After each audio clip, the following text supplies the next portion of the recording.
와, 오늘 진짜 영화 제목 같은 상황 왜 이렇게 많습니까? 주유소 습격 사건이 아니라 파출소 습격 사건입니다. 백성문 변호사님. 네, 지금 굉장히 논란이 많이 되고 있는 사건입니다. 지난달 30일 여수에서 벌어진 일이었는데요. 일단 영상을 보면서 제가 한번 이 사건 내용 좀 소개해드리겠습니다. 네.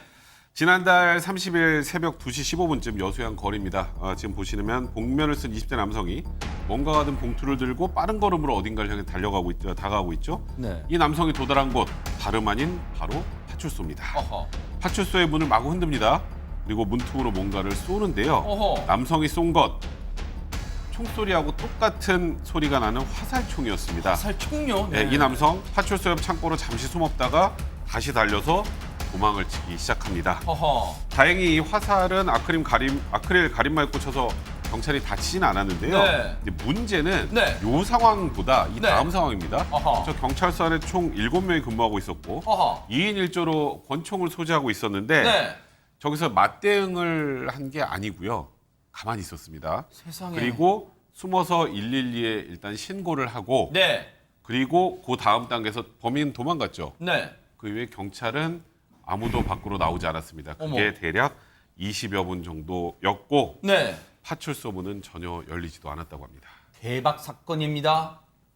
귀를 의심케 합니다.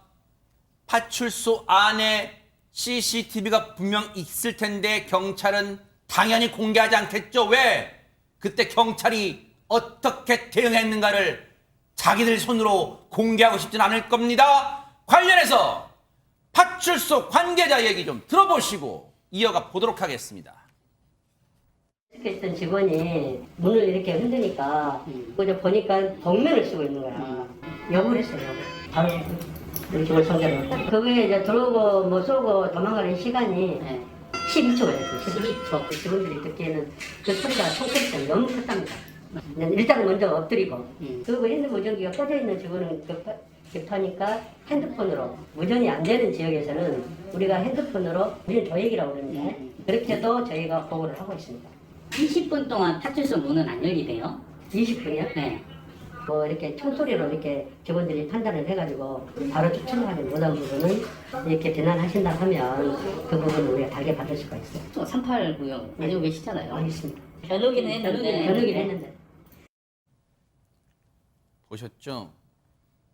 화살총이라는 이 무기가 보기에도 흉측합니다. 진짜 무슨 화살총이라는 그 매개체만 다를 뿐이지 총이에요, 총 진짜. 화살의 길이가요 40cm 보세요. 지금 40cm입니다. 그러면 저 총의 길이는 거의 1m 정도 돼요. 다 펼쳤을 때. 김은배 팀장님, 조금 전에 파출소장 해당 파출소가 어딘지 말씀을 안 드릴게요. 그 파출소 어딘가 말하면 죄다 알 테니까 여수 시민들이. 그 파출소장 목소리요. 파출소장이라는 자막, 그 파출소장이라는 자막만 지우면요. 어떤 사건 목격한 시민이냐 하는 얘기 같아요. 저희가 들었는데요. 그 사람이 총을 쏘니까 경찰들이 막 숨어서 있고요. 막 나오지 않았어요. 한 20분 동안 안 나왔어요. 이게 지금 경찰이 할 얘기입니까? 대응 못했다는 얘기를 하고 있어요, 지금. 너무 창피한 일인데요. 사실상은 저 남성이 파출소를 스키겠다 하더라도 곧바로 대응을 해야 되는 겁니다. 진압을 하고 상대편 인원수가 많을 경우에는 경찰 타격대를 부릴 수 있습니다. 그런데 화살 한 방 맞았다 해가지고 7명이나 되는 직원들이 피했다는 거는 이거 너무 창피한데요. 사실은 손해 근무가 2명이 하고 있어요. 근데 조장이 권총을 차고 있습니다. 그 조원은 테이저건을 차고 있어요. 만약에 총을 썼다 하더라도 당연히 대응을 해야 되죠. 근데 그거를 숨었다고 해서 물론 감찰 조사를 하겠지만 경찰관들이 몸을 투신해서 시민 재산을 보호해야 되는데 시민의 재산과 생명을 보호하는 것 둘째를 치고 자기 몸을 숨으려고 했다는 거는 실제적으로 저는 보도가 보게 되니까 너무나 가슴이 아파요. 저는 경찰이 있었나 선배로서 저런 경찰이 있었나 싶은데 변명하더라도 변명이 좀 와닿지 않네요. 어떻든 경찰이 습격당했다 하더라도 즉각 대응하고 그걸 진압해야 되는데도 불구하고 10분, 20분 동안 숨어 있었다는 것은 국민 여러분에게 너무나 죄송한 일이죠. 지금 아래 자막 보세요. 제가 아까 말씀드렸죠. 그냥 일반 시민이 목격담 전하는 거하고 똑같잖아요. 아, 총소리가 너무 컸어요. 그래서 경찰분들이 막 놀라서 엎드리더라고요. 시민들 목격담하고 뭐가 다릅니까? 그리고요, 전현 평론가님, 100번 양보해서 경찰도 인간이기 때문에 실제 총소리와 비슷하게 총소리가 커서 그 순간 두려울 수 있어요. 그런데 20분 동안 파출소 밖으로 나가지 않았어요. 그러면 20분 동안 그 범행이 무고한 시민들을 향해서 그 화살총을 난사할 수 있다는 생각 안 들었어요? 저는 이 소식 듣고 정말 깜짝 놀라서 시민들이 경찰을 믿을 수 있을까라는 생각도 들었습니다. 물론 모든 경찰이 그런 것은 아니겠지만 이거 사실상 살상무기잖아요. 더군다나 공터에서 쏜 것도 아니고 파출소에 찾아와서 권총을 소지하고 있는 경찰을 상대로 이것을 쐈다라는 것은 더 심한 범죄를 저지를 가능성이 높다라는 건데 경찰이 그 이후에라도 적극적으로 제지를 했어야 된다고 생각을 하고요. 네. 두 번째로 이 시간도 뭐 1분, 2분이야 우왕좌왕하고 한다고 해도 20분이나 있었던 건 누가 봐도 숨었다라는 오해를 살 수 있는 부분이거든요. 네. 이 부분에 대해서도 정확한 조사와 또 이후의 결과 공개가 필요하다고 봅니다.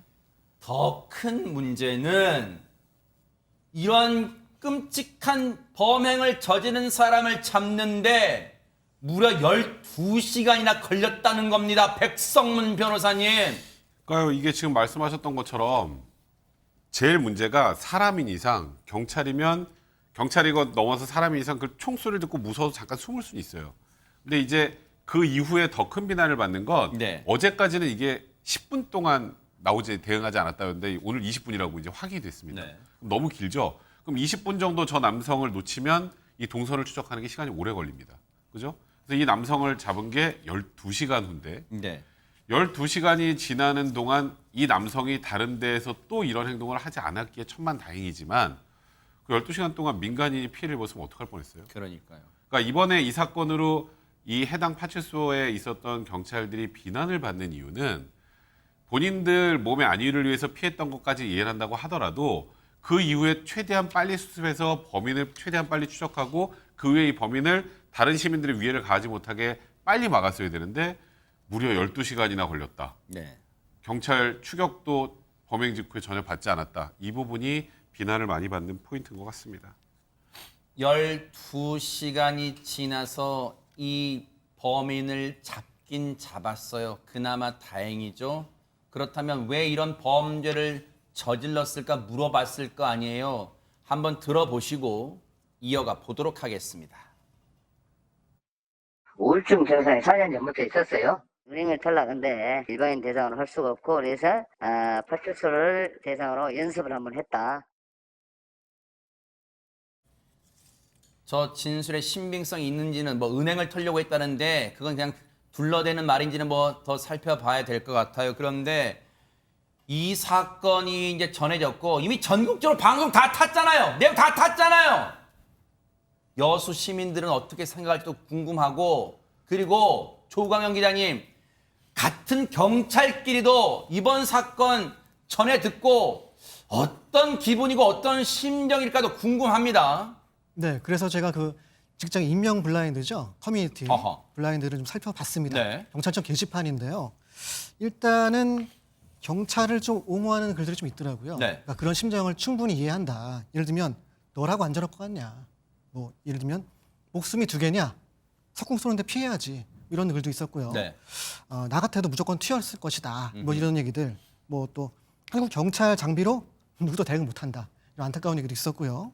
미국 경찰도 습격을 당하면 안에서 대기한다. 이런 얘기도 있더라고요. 또 권총도 못 쏜 나라에서 어떻게 하라는 거냐.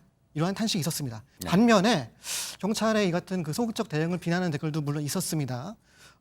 7명이 있었는데 이건 좀 문제가 있다. 그리고 다 같이 숨어서 112에 신고했다는 건 좀 황당하다. 경찰이 끝으로 창피하다. 네. 그리고 테이저 쏘는 시도도 안 했냐라는 따가운 지적이 있었습니다.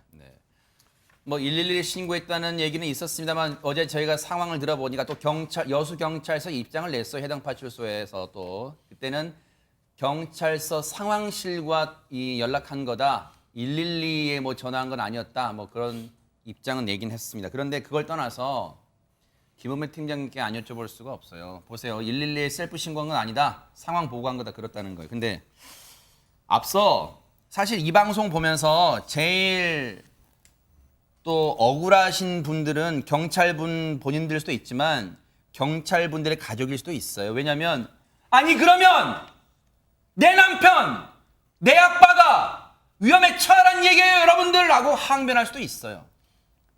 하지만 그래도 우리가 왜 경찰을 믿습니까? 경찰이게 믿는 거잖아요. 선배 경찰로서 한 말씀 해주세요. 그렇습니다. 뭐 수십 명이 출입한 것도 아니고 총을 난사한 것도 아닌데 경찰은 직업을 선택하는 게 아니고 투신을 한다고 합니다. 몸을 던지는 건데 폴리스 아카데미에 글귀가 써 있습니다.